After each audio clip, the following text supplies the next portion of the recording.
ओम शांति। दिनांक 3 नवंबर 2024। बाप दादा के अव्यक्त रूप के मधुर महावाक्य। रिवाइज डेट 25 अक्टूबर 2002। टाइटल: ब्राह्मण जीवन का आधार, प्योरिटी की रॉयल्टी। आज स्नेह का सागर अपने स्नेही बच्चों को देख रहे हैं। चारों ओर के स्नेही बच्चे रूहानी सूक्ष्म डोरी में बंधे हुए अपने स्वीट होम में पहुंच गए हैं। जैसे बच्चे स्नेह से खिंचकर पहुंच गए हैं, वैसे बाप भी बच्चों के स्नेह की डोर में बंधा हुआ बच्चों के सम्मुख पहुंच गए हैं। बाप दादा देख रहे हैं कि चारों ओर के बच्चे भी दूर बैठे भी स्नेह में समाये हुए हैं। सम्मुख के बच्चों को भी देख रहे हैं और दूर बैठे हुए बच्चों को भी देख देख हर्षित हो रहे हैं। ये रूहानी अविनाशी स्नेह, परमात्मा स्नेह, आत्मिक स्नेह सारे कल्प में अभी अनुभव कर रहे हो। बाप दादा हर एक बच्चे की पवित्रता की रॉयल्टी देख रहे हैं। ब्राह्मण जीवन की रॉयल्टी है प्योरिटी, तो हर एक बच्चे के सिर पर रूहानी रॉयल्टी की निशानी, प्योरिटी की लाइट का ताज देख रहे हैं। आप सभी भी अपने प्योरिटी का ताज, रूहानी रॉयल्टी का ताज देख रहे हो। पीछे वाले भी देख रहे हो। कितनी शोभनीय ताजधारी सभा है ना पांडव? ताज चमक रहा है ना? ऐसी सभा देख रहे हो ना? कुमारियां, ताजधारी कुमारियां हो ना? बाप दादा देख रहे हैं कि बच्चों की रॉयल फैमिली कितनी श्रेष्ठ है। अपने अनादि रॉयल्टी को याद करो। जब आप आत्माएं परम धाम में रहती हो तो आत्मा रूप में भी आपकी रूहानी रॉयल्टी विशेष है। सर्व आत्माएं भी लाइट रूप में है, लेकिन आपकी चमक सर्व आत्माओं में श्रेष्ठ है। याद आ रहा है परम धाम? अनादि काल से आपकी झलक फलक न्यारी है। जैसे आकाश में देखा होगा, सितारे सभी चमकते हैं, सब लाइट ही है, लेकिन सर्व सितारों में कोई विशेष सितारों की चमक न्यारी और प्यारी होती है। ऐसे ही सर्व आत्माओं के बीच आप आत्माओं की चमक, रूहानी रॉयल्टी, प्यूरिटी की चमक न्यारी है। याद आ रहा है ना? फिर आदि काल में आओ। आदि काल को याद करो तो आदि काल में भी देवता स्वरूप में रूहानी रॉयल्टी की पर्सनैलिटी कितनी विशेष रही। सारे कल्प में देवताई स्वरूप की रॉयल्टी और किसी की रही है? रूहानी रॉयल्टी, प्यूरिटी की पर्सनैलिटी याद है ना? पांडवों को भी याद है? याद आ गया? फिर मध्य काल में आओ तो मध्य काल द्वापर से लेकर आपके जो पूज्य चित्र बनाते हैं, उन चित्रों की रॉयल्टी और पूजा की रॉयल्टी द्वापर से अभी तक किसी चित्र की है? चित्र तो बहुतों के हैं, लेकिन ऐसी विधि पूर्वक पूजा और किसी आत्माओं की है? चाहे धर्म पिताएं हैं, चाहे नेताएं हैं, चाहे अभिनेताएं हैं, चित्र तो सबके बनते, लेकिन चित्रों की रॉयल्टी और पूजा की रॉयल्टी किसी की देखी है? डबल फॉरेनर्स ने अपनी पूजा देखी है? आप लोगों ने देखी है या सिर्फ सुना है? ऐसी विधि पूर्वक पूजा और चित्रों की चमक, रूहानियत और किसकी भी नहीं हुई है, ना होगी। क्यों? प्योरिटी की रॉयल्टी है, प्योरिटी की पर्सनैलिटी है। अच्छा, देख लिया अपनी पूजा? नहीं देखी? नहीं देखी हो तो देख लेना।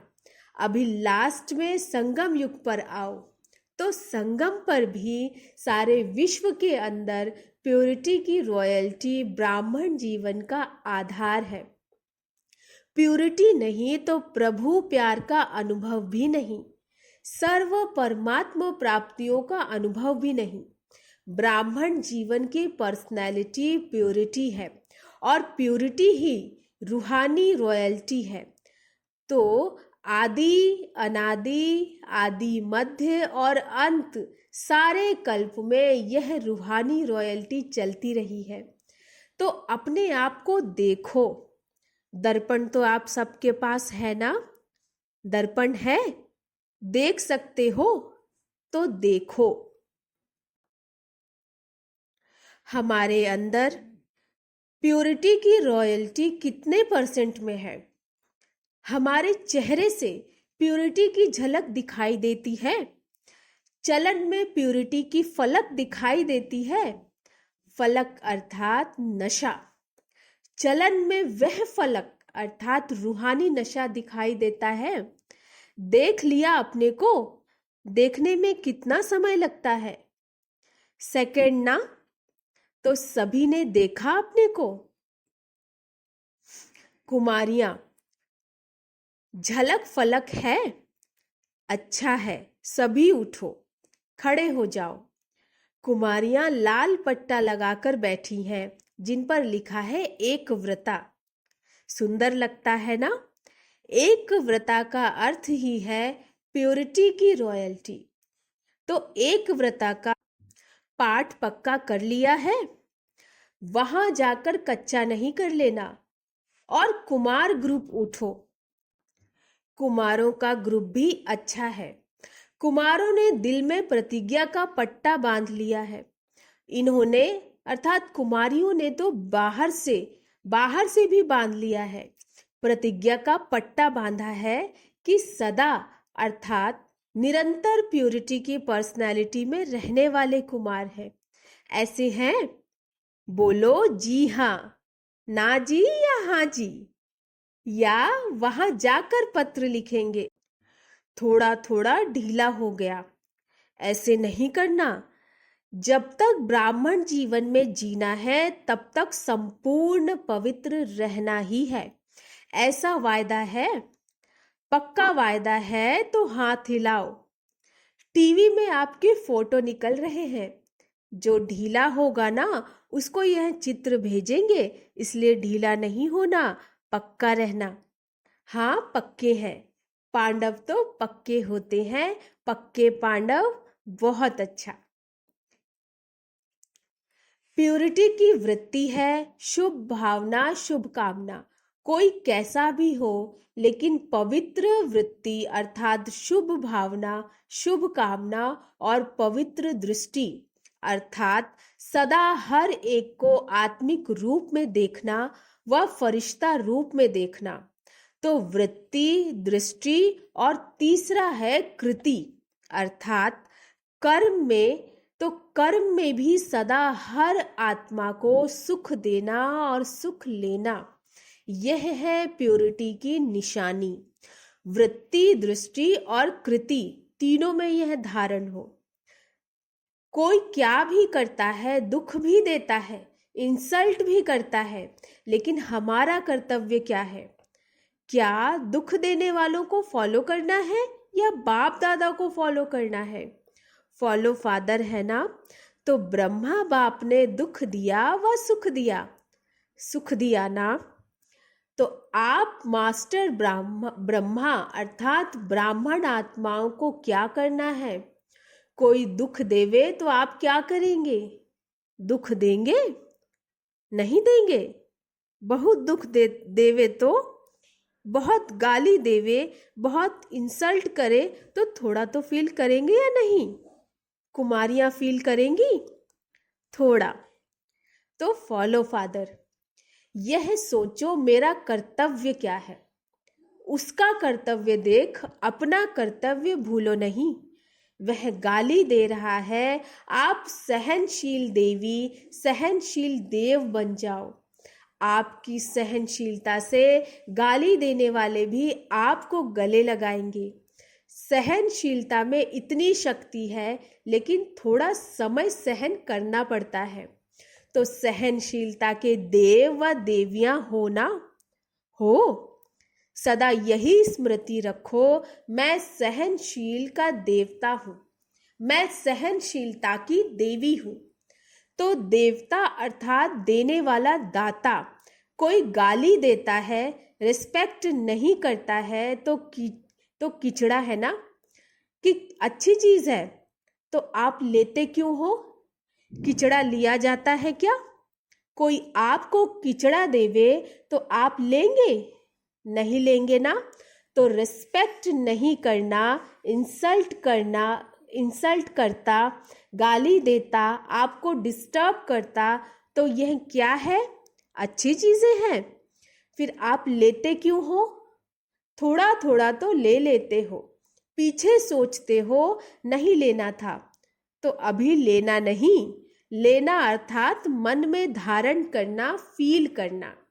तो अपने अनादिकाल, आदिकाल, मध्यकाल, संगम काल, सारे कल्प के प्यूरिटी की रॉयल्टी, पर्सनैलिटी याद करो।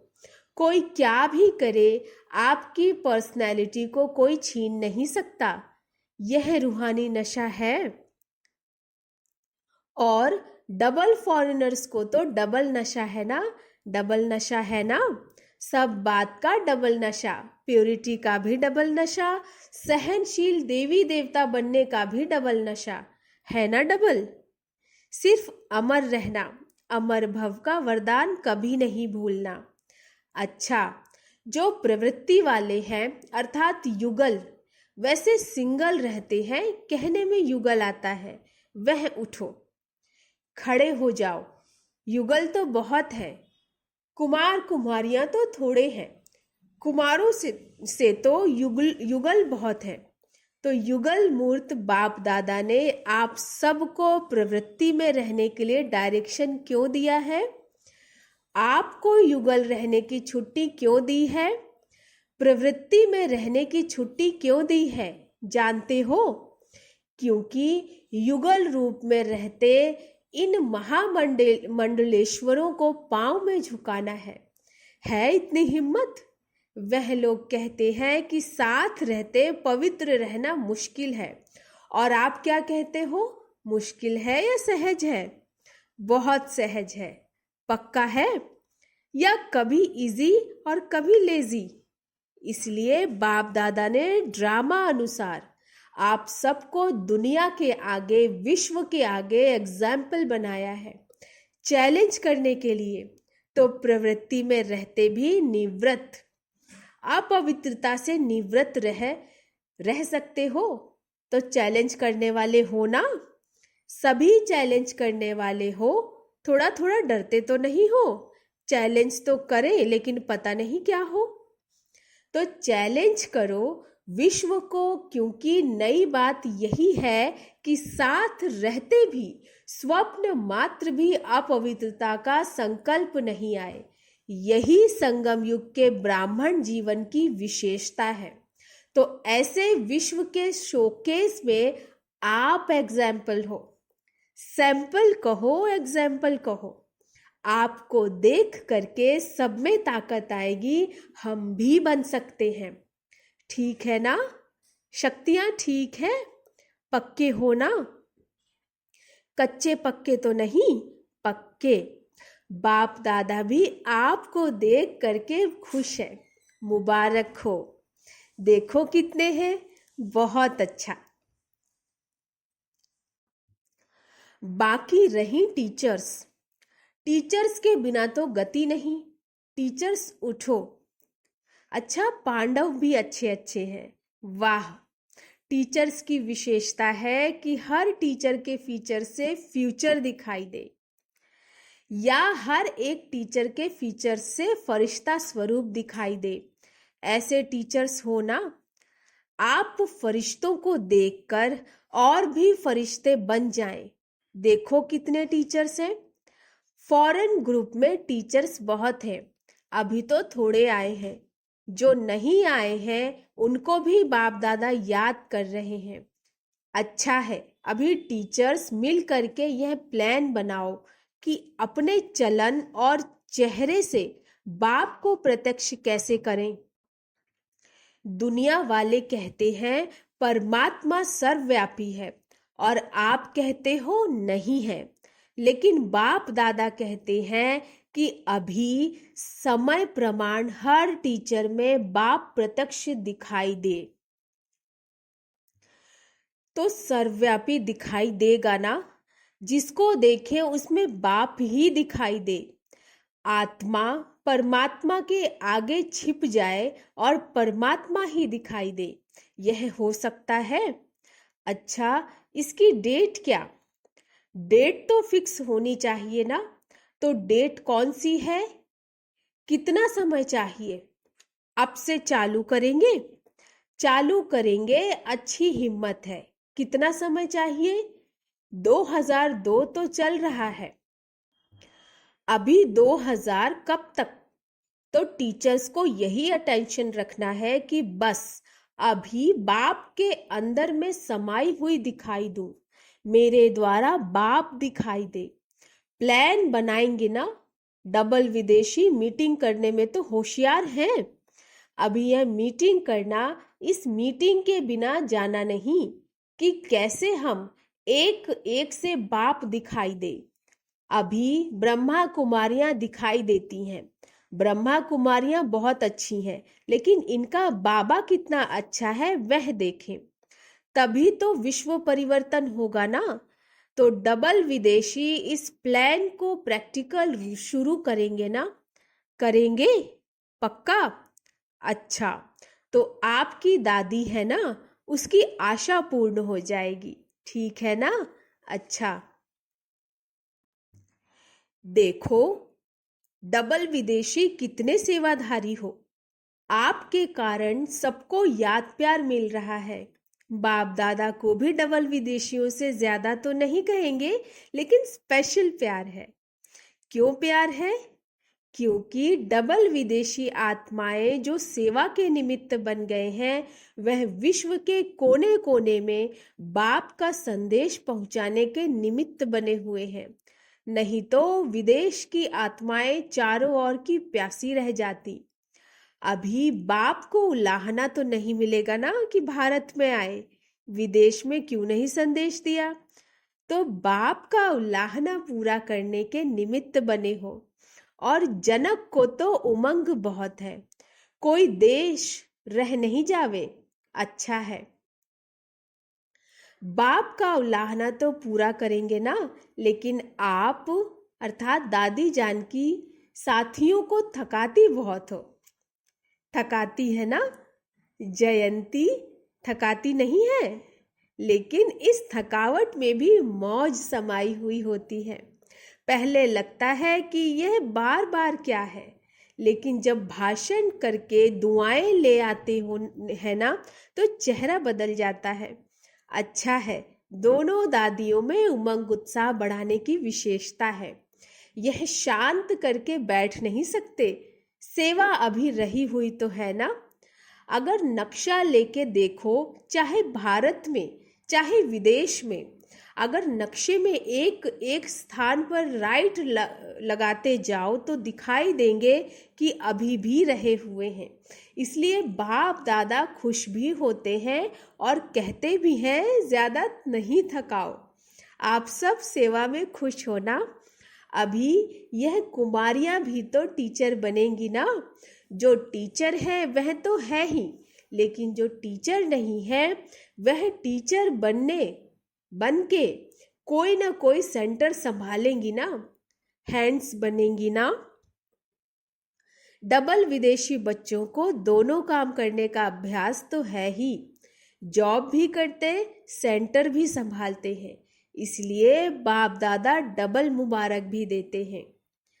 अच्छा, चारों ओर के अति स्नेही, अति समीप, सदा आदि काल से अब तक रॉयल्टी के अधिकारी, सदा अपने चेहरे और चलन से प्योरिटी की झलक दिखाने वाले, सदा स्वयं की सेवा और याद में तीव्र पुरुषार्थ द्वारा नंबर 1 बनने वाले, सदा बाप के समान सर्वशक्ति सर्वगुण संपन्न स्वरूप में रहने वाले ऐसे सर्व तरफ के हर एक बच्चे को बाप दादा का याद प्यार और नमस्ते। हम रूहानी बच्चों की रूहानी बाप दादा को नमस्ते नमस्ते नमस्ते। विदेश की मुख्य टीचर्स बहनों से, सभी ने सेवा के प्लान अच्छे अच्छे बनाए हैं ना, क्योंकि सेवा समाप्त हो तब आपका राज्य आए तो सेवा का साधन भी आवश्यक है, लेकिन मनसा भी हो वाचा भी हो, साथ साथ हो। सेवा और स्व उन्नति दोनों ही साथ हो, ऐसी सेवा सफलता को समीप लाती है। तो सेवा के निमित्त तो हो ही, और सभी अपने अपने स्थान पर सेवा तो अच्छी कर ही रहे हैं। बाकी अभी जो काम दिया है उसका प्लान बनाओ। उसके लिए क्या क्या स्वयं में व सेवा में वृद्धि चाहिए, एडिशन चाहिए, वह प्लान बनाओ। बाकी बाप दादा सेवाधारियों को देख करके खुश तो होते ही हैं। सभी अच्छे सेवा केंद्र उन्नति को पा रहे हैं ना, उन्नति है ना, अच्छा है, अच्छा हो रहा है ना, हो रहा है और होता रहेगा। अभी सिर्फ जो अलग अलग बिखरे हुए हैं उनके संगठन करके उन्हों को पक्का करो। प्रैक्टिकल सबूत सबके आगे दिखाओ। चाहे कोई भी सेवा कर रहे हो, भिन्न भिन्न प्लान बनाते हो, कर भी रहे हो, अच्छे चल भी रहे हैं, अभी उन सभी का ग्रुप एक सामने लाओ। जो सेवा का सबूत सारे ब्राह्मण परिवार के सामने आ जाए, ठीक है ना। बाकी सभी अच्छे हो, अच्छे ते अच्छे हो। अच्छा, ओम शांति। ओम शांति बाबा। वरदान। 3 स्मृतियों के तिलक द्वारा श्रेष्ठ स्मृति बनाने वाले अचल अडोल भव। 3 स्मृतियों के तिलक द्वारा श्रेष्ठ स्थिति बनाने वाले अचल अडोल भव। बाप दादा ने सभी बच्चों को 3 स्मृतियों का तिलक दिया है। एक स्व की स्मृति, फिर बाप की स्मृति, और श्रेष्ठ कर्म के लिए ड्रामा की स्मृति। स्वयं की, बाप की और ड्रामा की स्मृति। जिन्हें यह तीनों स्मृतियां सदा हैं, उनकी स्थिति भी श्रेष्ठ है। आत्मा की स्मृति के साथ बाप की स्मृति और बाप के साथ ड्रामा की स्मृति अति आवश्यक है, क्योंकि कर्म में अगर ड्रामा का ज्ञान है तो नीचे ऊपर नहीं होंगे। जो भी भिन्न भिन्न परिस्थितियां आती हैं उनमें अचल अडोल रहेंगे। स्लोगन। दृष्टि को अलौकिक, मन को शीतल और बुद्धि को रहम दिल बनाओ। दृष्टि को अलौकिक, मन को शीतल और बुद्धि को रहम दिल बनाओ। अच्छा, ओम शांति।